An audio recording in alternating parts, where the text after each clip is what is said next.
యేసుక్రీస్తు శిలువలో పలికిన రెండవ మాట, నేడు నీవు నాతో కూడా పరదైసులో ఉందు అని నిశ్చయముగా నీతో చెప్పుచున్నాను. లూకాసు వార్త 23వ అధ్యాయం 43వ వచనం. యేసుక్రీస్తు అసలు ఈ మాటను ఎందుకు అనాల్సి వచ్చింది, అలాగే ఆయనను ఎందుకని ఇద్దరు ఖైదీల మధ్యలో సిలువ వేయాల్సి వచ్చింది అనేటువంటి విషయాన్ని ఒకసారి మనము అర్థం చేసుకోవడానికి ప్రయత్నం చేద్దాం. యేసుక్రీస్తును ఇద్దరు దొంగల మధ్యలో సిలువ వేయడానికి యూదుల మత పెద్దలు ఆలోచన చేశారు.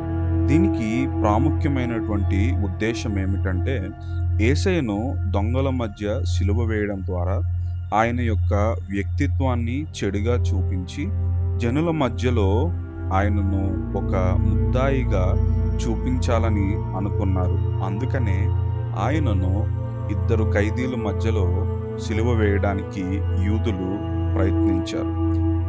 యేసయ్య వ్యక్తిత్వాన్ని ఎంత చెడుగా చూపించాలని ప్రయత్నం చేసినా కూడా ఇద్దరు ఖైదీలలో ఒక ఖైదీ మాత్రము దేవుని యందు విశ్వాసం ఉంచి ఆయనను దేవునిగా అంగీకరించి, దేవా నీ రాజ్యంలో నన్ను కూడా జ్ఞాపకము చేసుకో అని దేవునికి, అంటే యేసయ్యకు మొరపెట్టుకోవడాన్ని మనము వాక్యములో గమనించవచ్చు.